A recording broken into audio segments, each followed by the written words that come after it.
अब मामला हिला दूंगा। अब भूकंप आएगा चारों तरफ बवंडर ही बवंडर दिखेगा तुम लोगों को। क्या आप रेडी हो गाइस भवंडर लाने के लिए? तो आज टिफर जीएस 2012 के कुछ क्वेश्चंस करते हैं। Welcome back to our channel Meenakshi's bio academy. Video को लाइक कर दीजिएगा, दोस्तों के साथ शेयर कर दीजिएगा और वीडियो अच्छा लगे तो कमेंट जरूर करिएगा और हमारे चैनल को जल्दी से सब्सक्राइब कर लीजिएगा। चलते हैं क्वेश्चन नंबर 4, स्क्रीन पे आ गया होगा। क्वेश्चन नंबर 4 बोल रहा है assume people's birthdays are uniformly distributed among 365 days in a year, ignore the leap years. What is the minimum number of people that you must collect in a room to be sure that at least 2 share a birthday? And 4 options are given. देखिए guys, आपको दिए हुए हैं 365 days.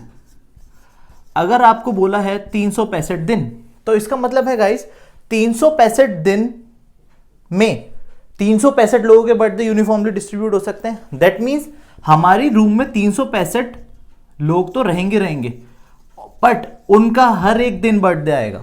अब आपको बोला है at least 2 share a birthday, तो एटलीस्ट 2 शेयर के लिए आपको जो 366 जो पर्सन है रूम में, जो 366 पर्सन है रूम में, he will be the one who will share the birthday with others. तो इसका मतलब वो समझ में आया कि 365 डेज मतलब 365 डेज में 365 बर्थडेज आ जाएंगे, बट 366 डे में एक ऐसा वही दिन है जहां पे आप 2 बर्थडे शेयर कर सकते हो। एटलीस्ट 2 बंदे बर्थडे शेयर कर सकते हैं। होपफुली क्वेश्चन इजी लगा होगा, सिंपल लगा होगा और आंसर आ गया होगा।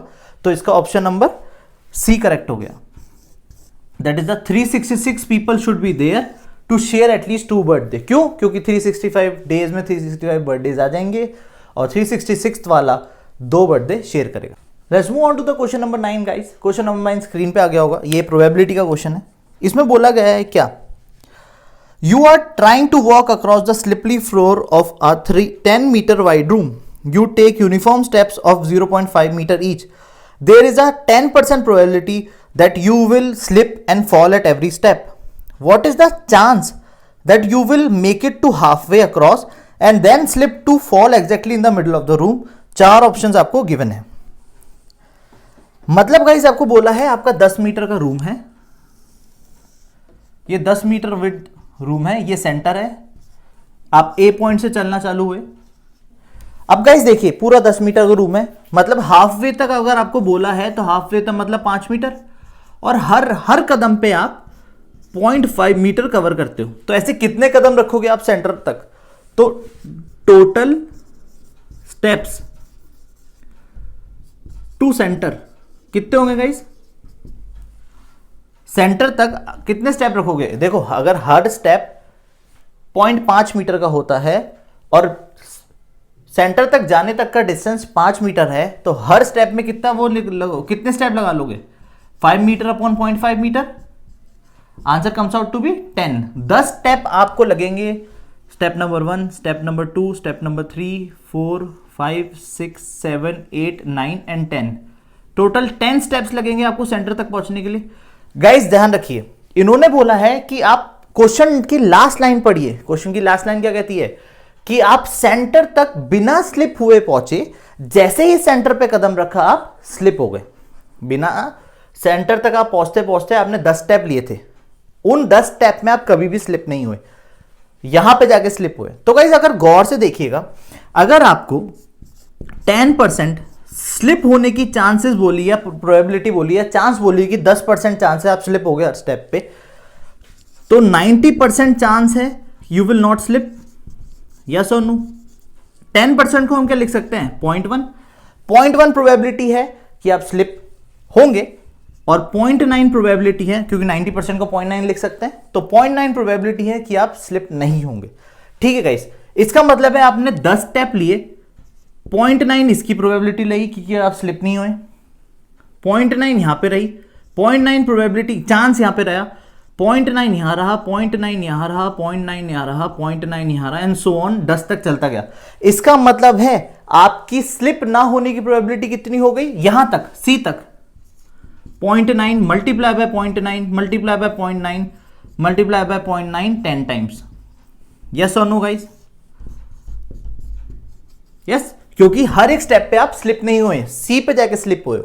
आप स्लीप पे जाके स्लिप हो गए, सी पे प्रोबेबिलिटी कितनी रही 0.1, दैट मींस आप सी पे पहुंचे और स्लिप हुए। तो आप गौर से देखिए, क्वेश्चन बोलता है यहां तक आप पहुंचे, आप स्लिप नहीं हुए, उसकी कितनी प्रोबेबिलिटी होगी 0.9 पावर 10। यस और नो स्टूडेंट्स? क्योंकि यहां पे भी स्लिप नहीं हुए, यहां भी स्लिप नहीं हुए, नहीं है नहीं नहीं, सी तक स्लिप नहीं हुए, सी पे जाते ही, सेंटर पे, मिडिल पे जाते ही आप स्लिप हुए हो, उसकी प्रोबेबिलिटी को मल्टीप्लाई कर देना। ये आपकी टोटल प्रोबेबिलिटी हो गई कि आप सेंटर तक स्लिप नहीं होंगे और सेंटर पे जैसे ही गए आप स्लिप हो जाओगे। सेंटर पे तक ना होने की प्रोबेबिलिटी ये रही, क्योंकि इसमें लिखा है व्हाट इज द प्रोबेबिलिटी कि आप सेंटर तक जाओ और स्लिप ना हो, और सेंटर पे जाके स्लिप हो। तो सेंटर पे ना जाओ, स्लिप ना हो, सेंटर पे जाते हुए स्लिप ना हो, 0.9 पावर 10, ठीक है ना। 0.9 मल्टीप्लाई 0.9, क्योंकि 10 स्टेप है ना, तो 0.9 पावर 10। और 0.1 क्यों? क्योंकि सेंटर पे मैं स्लिप हो गया, मिडिल में मैं स्लिप हो गया। तो ये आपको समझ में आ गया होगा, दिस इज योर आंसर। और ये कौन सा ऑप्शन है? Option number B. इसका ऑप्शन नंबर बी करेक्ट हो गया। होपफुली समझ में आ गया क्वेश्चन। अब चलते हैं गाइस क्वेश्चन नंबर 10 की तरफ। ये डायग्राम मैंने बना दिया है, क्वेश्चन पढ़िए, स्क्रीन पे आ गया होगा। The height of the members of the staff at an institute follow a nearly normal distribution with mean 160 centimeter and standard deviation 5 centimeter. Which of the following is not true? And 4 options are given. Option number A is saying approximately 50% of the members of the staff of this institute have height less than 160 centimeter. Option number B says approximately 10% of the members of the staff have height greater than 175 centimeter. Option number C कहता है approximately 2.5% of the staff members have height less than 152 centimetre and D the peak of the distribution is around 160 centimetre. तो guys आपको 4 option दिए हैं, चारों option आप पढ़ लीजिए पहले और फिर क्वेश्चन को बिगिन करते हैं।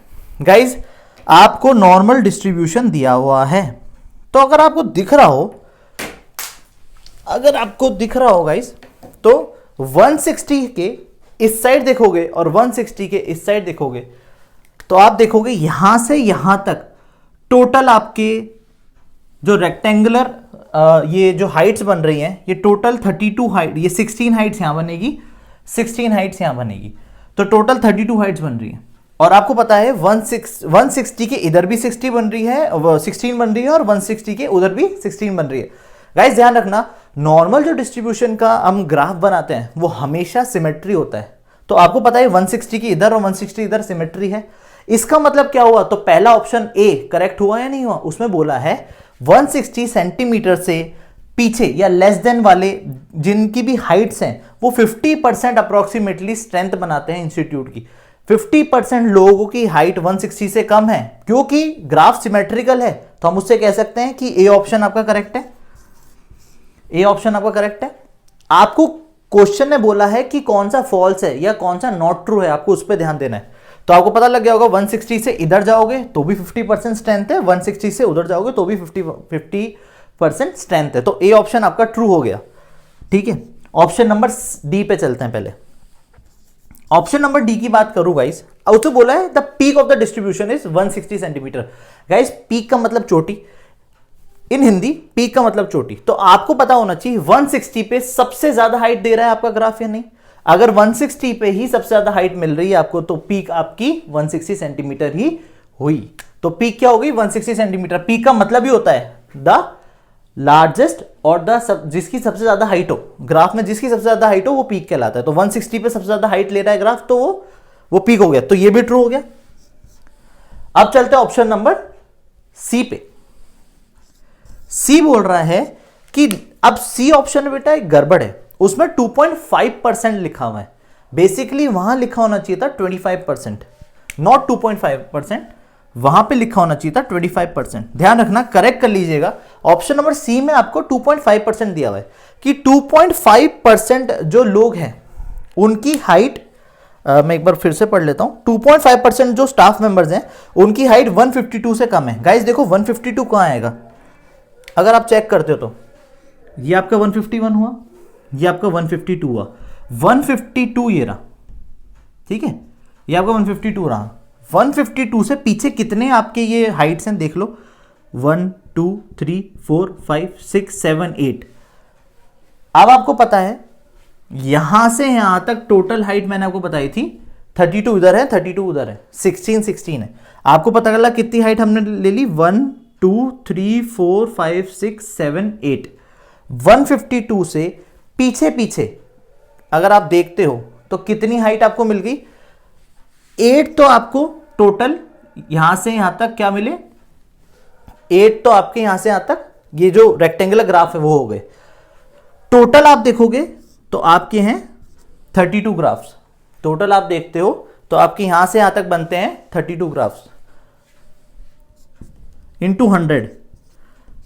अगर आप ये कैलकुलेट करते हो, चेक कर लीजिए कितना आएगा, 25% आएगा। यस, तो 25% लोगों की हाइट 152 से कम है। मैं ग्राफ के अकॉर्डिंग देख रहा हूं, ठीक है। आप जैसा करना चाहो, आप हाइट्स के अकॉर्डिंग चलना चाहते हो हाइट्स के अकॉर्डिंग चले जाओ। मैं तो ये चेक कर रहा हूं कि भाई यहां से पिलर चालू हो रहा है, यहां पे जो इमारत है या बिल्डिंग चालू हो रही है, 1 2 3 4 5 6 7 बिल्डिंग्स हैं, 8 बिल्डिंग्स है। 152 से आ गया पहले 152 से 8 बिल्डिंग्स है और टोटल यहां से यहां तक 32 बिल्डिंग्स है। तो 8 divide by 32 multiply by 100 comes out to be 25%। तो उसमें जो ऑप्शन है वो 2.5 थोड़ा गलत दिया हुआ है, एक्चुअली उसे करेक्शन होना चाहिए था, उसमें 25% देना चाहिए था। अगर 25% के हिसाब से चलते हो, यस 25% लोगों की हाइट अगर यहां से यहां तक देखते हो तो ये 25% बनाता है। यस 25% लोगों की हाइट 152 सेंटीमीटर से कम है, तो ये भी ट्रू हो गया।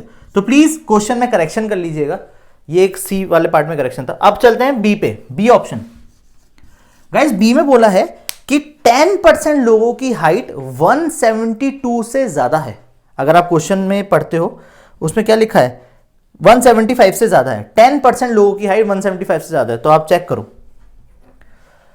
आपका 171 ये रहा, 172 ये रहा, 173 ये रहा, 174 ये रहा, 175 ये रहा।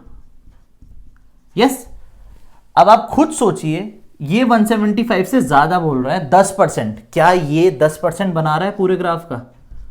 क्या ये 10% कहला सकता है? आप कैलकुलेट करके देख लीजिएगा, ये कभी भी 10% नहीं बनाएगा। यस और नो स्टूडेंट? आया?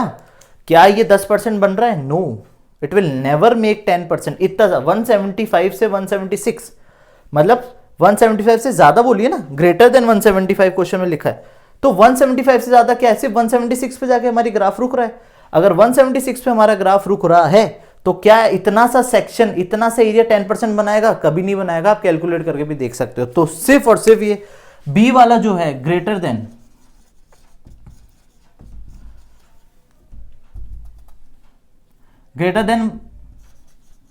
175 सेंटीमीटर इज 10%, ये फॉल्स है।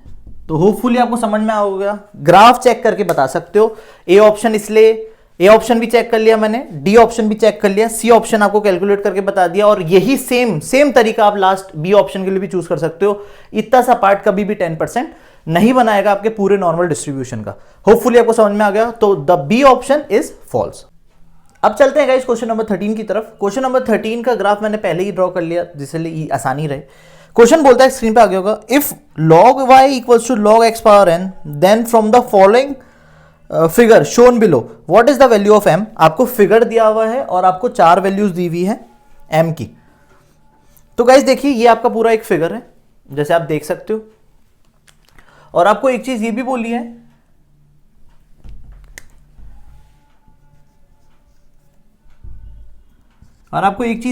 है कि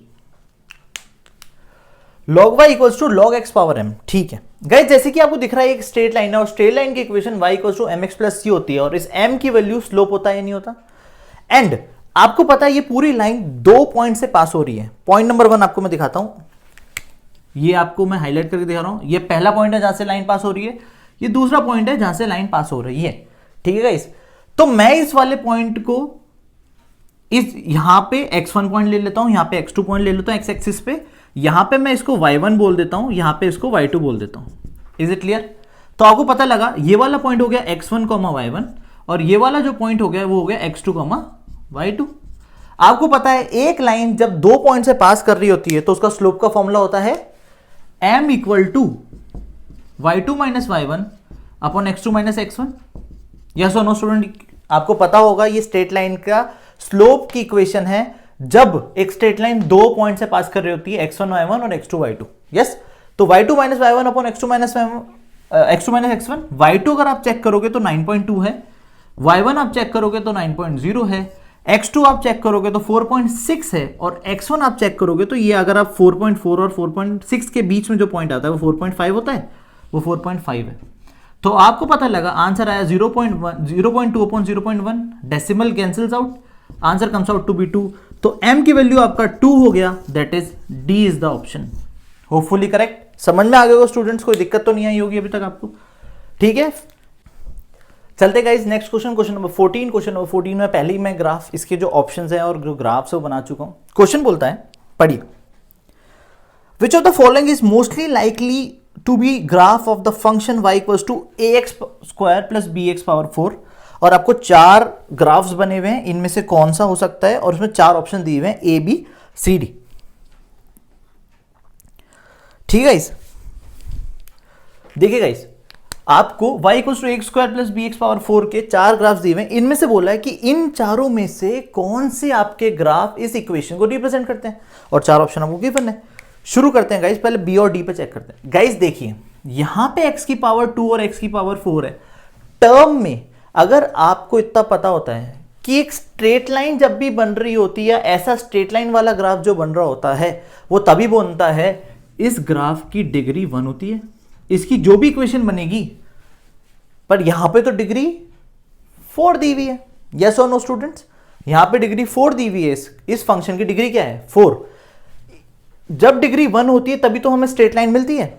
दैट मीन्स ये कभी भी इस इक्वेशन को रिप्रेजेंट नहीं कर सकता, क्योंकि इस ग्राफ की अगर आप इस पॉलिनोमियल, अगर ये पॉलिनोमियल की डिग्री देखते हो तो 4 है, बट यहां पे अगर जो स्ट्रेट लाइन बनती है, स्ट्रेट लाइन की डिग्री हमेशा 1 होती है। आपने छोटी क्लासेस में करी है लीनियर ग्राफ, लीनियर जा रहा है, लीनियर का मतलब होता है डिग्री 1, लीनियर पॉलिनोमियल पढ़ा है, तो डिग्री 1 वाला पॉलिनोमियल का ये ग्राफ है। दैट इज द रीजन हम इसे कंसिडर नहीं कर सकते, क्योंकि इसकी डिग्री 4 है, इसकी डिग्री 1 है, ये कंसिडर नहीं होगा।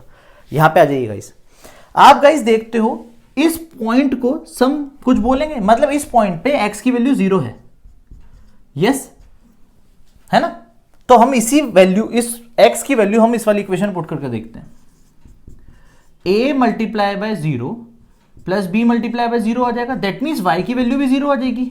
बट क्या आपको यहां पे y की वैल्यू 0 मिल रही है? नहीं। अगर आपका ग्राफ ओरिजिन से जाता तो हम मानते 0,0 आपका ऑप्शन होता है ना। अगर आप x की वैल्यू गाइस 0 लेते हो तो डेफिनेटली इक्वेशन में y की वैल्यू 0 होगी, मतलब ग्राफ ओरिजिन से पास होना चाहिए था। दैट मीन्स ये भी कैंसिल हो गया, आपको सीधे सीधे ऑप्शन मिल गए। ऑप्शन नंबर जो आपको बी दिया हुआ है वो आपका करेक्ट हो गया। क्यों? रीजन बता देता हूं। क्योंकि आपको पहला ऑप्शन जो गिवन है वो बोला है प्लॉट बी वैसे ही नहीं हो सकता, डिग्री 1 है। आपको दूसरा ऑप्शन दिया हुआ है एएनसी बिल्कुल हो सकता है, क्योंकि ये ओरिजिन से पास कर रहे हैं दोनों इसके ग्राफ। और सी बोला है प्लॉट नंबर डी नहीं हो सकता, क्योंकि मैंने अभी आपको दिखाया है कि ये ओरिजिन से पास ही नहीं कर रहा ग्राफ। इक्वेशन ऐसी है कि ओरिजिन से पास करना चाहिए। ठीक है, और लास्ट ऑप्शन है प्लॉट बी और डी। तो जब बी गलत हो गया, डी गलत हो गया, एंड बी एंड डी तो टोटल गलत हो गए, तो बचे क्या? A and C. That is option number आपका जो बी है, both A and C are the correct graph which represent this equation. Hopefully आपको वीडियो समझ में आया होगा। आप इसको वैसे भी चेक कर सकते हो, वैसे भी दोनों ओरिजिन से पास कर रहे हैं, एंड ये ग्राफ में कर्व्स बन रहे हैं। डिग्री इन ग्राफ की अलग है, डिग्री 1 हो नहीं सकती, लीनियर ये ग्राफ है नहीं, ओरिजिन से ये पास कर रहे हैं। दैट इज द रीजन ए और सी इस वाली इक्वेशन को परफेक्टली रिप्रेजेंट कर रहे हैं, और ऑप्शन के हिसाब से भी यही रिप्रेजेंट करेंगे। और बचा ही नहीं हमारे पास कुछ। बी गलत हो गया, डी गलत हो गया, बी एंड डी टोटल गलत हो गए, बचा क्या? A and C. तो A and C that is the B option आपका जो है वो करेक्ट हो गया। That plot A and C represent this equation. अगर गाइस वीडियो पसंद आ रही है और धमाके ऐसे पसंद आ रहे हैं तो आपको लाइक का बटन दबा देना है, शेयर करना है अपने दोस्तों के साथ, और कमेंट जरूर करना है, और हमारे मीनाक्षी बायो अकेडमी चैनल को सब्सक्राइब जरूर कर दीजिएगा। मिलते हैं till next time, bye bye.